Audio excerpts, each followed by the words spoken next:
President general secretary. ఈరోజు రాష్ట్ర ముఖ్యమంత్రి గారికి వినతి పత్రం ఇవ్వడానికి వచ్చామండి. ఎందుకు ఇస్తున్నామంటే వినతి పత్రం ఈ వాలంటీర్ వ్యవస్థ మీద యూట్యూబ్లలో కానీ ఊళ్ళల్లో కానీ మా పల్లెటూళ్ళలో కానీ అనేక అపోహలు ఉన్నాయి. వాలంటీర్ తొలగిస్తున్నారు, లేదా 3 సంవత్సరాల కాంట్రాక్ట్ బేసిక్ పెట్టుకుంటున్నారు, డిగ్రీ బేస్ పెట్టుకుంటున్నారు. ఈ విధంగా అనేక రూమర్స్ పెట్టడం వల్ల ఈరోజు అనేక మంది వాలంటీర్లు ఆందోళనలో ఉన్నారు. సార్ మేమేమని రిప్రజెంట్ చేస్తున్నామంటే, మీరు ఏదైతే వాగ్దానం చేశారో ఎలక్షన్లో కూటమి ప్రభుత్వం ఆ మాట కట్టుబడి ఆ ఇంప్లిమెంట్ తొందరగా చేయండి.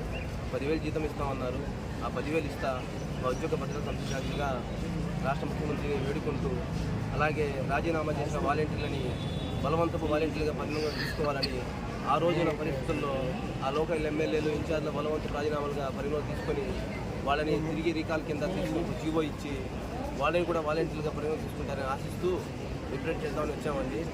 వాలంటీర్ వ్యవస్థకు కానీ వైసీపీ ప్రభుత్వానికి కానీ ఎటువంటి సంబంధం లేదు సార్. మేము ప్రభుత్వానికే పనిచేస్తాం, పార్టీకి పనిచేయము. అది ఏ ప్రభుత్వం అయినా వాలంటీర్లు ప్రజలకి ప్రభుత్వానికి ఒక వారధిగా ఏర్పడ్డారు. ప్రజల డబ్బునే మాకు జీతంగా ఇస్తున్నారు. అది ఏ ప్రభుత్వమైనా మేము ప్రభుత్వానికి పనిచేస్తాం, కానీ పార్టీలకి దేనికి సంబంధం లేదు. గతంలో చూసుకుంటే జగన్మోహన్ రెడ్డి గారు, సాక్షాత్ జగన్మోహన్ రెడ్డి గారు అన్నారు కదా, వైసీపీ వాలంటీర్స్ మొత్తం నా కార్యకర్తలు అని చెప్పి కూడా మాట్లాడారు. మరి దానికి విధంగా చెప్తారు. మరి ఆయన ఇచ్చిన స్టేట్మెంట్కి మాకేం సంబంధం?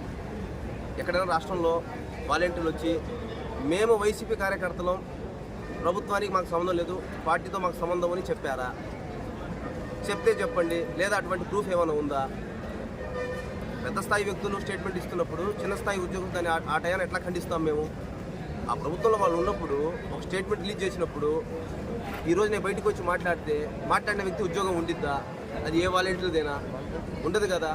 కొన్ని వినిపోతూ ఉంటాం అంతవరకే. కానీ పెద్ద స్థాయి ఉద్యోగస్తుల మీద లేదా అధికారుల మీద, అంత పెద్ద లీడర్ల మీద వాలంటీర్లు వచ్చి ఖండించే పరిస్థితి ఉందని మీరు చెప్పండి. ఉందంటారా? లేదు కదా. మేము అందుకని మా పని మేము చేసుకుంటున్నాం. ఈరోజు మేము ఒక్కటే ముఖ్యమంత్రి గారిని రిప్రజెంట్ చేసి కోరుకుంటుంది. మా వ్యవస్థ భారతదేశంలోనే చాలా పెద్ద వ్యవస్థ. ఎందుకంటే 2,60,000 పైచులకు వ్యవస్థ. ఈ వ్యవస్థ కరోనా సమయంలో చేసిన సేవ భారతదేశం కాదు, ప్రపంచ దేశాలే ఆంధ్రప్రదేశ్ని గొప్పగా మెచ్చుకున్నాయి. ఇది వాస్తవం. రెండవది, 5,000 సర్వీసులకు పైగా సచివాలయంలో సర్వీస్ చేస్తున్నాం. కుల మతాలకు పార్టీలకు అతీతంగా మేము ప్రతి ఒక్కరికి వెల్ఫేర్ స్కీమ్లు కానీ, అలాగే సచివాలయంలో ఉన్న పథకాలు కానీ ఏదైనా కానీ మేము చేశాం.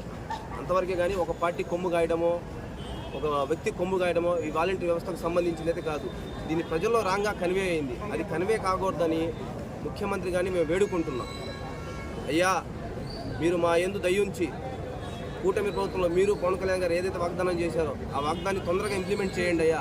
మాకు ఒక జీవో ఇచ్చి ఉద్యోగ భద్రత కల్పించాలని మిమ్మల్ని వేడుకుంటున్నామయ్యా. ఎందుకంటే ఈ దేశంలో ఏదైనా వ్యవస్థని గట్టి వ్యవస్థగా రూపొందించిన ముఖ్యమంత్రి ఎవరు ఉన్నారంటే మీరేనయ్యా. ఈరోజు మా వ్యవస్థ ఆందోళనలో, అంధకారంలో ఉందయ్యా. అనేక ఊహాగానాలు స్ప్రెడ్ అవుతున్నాయి.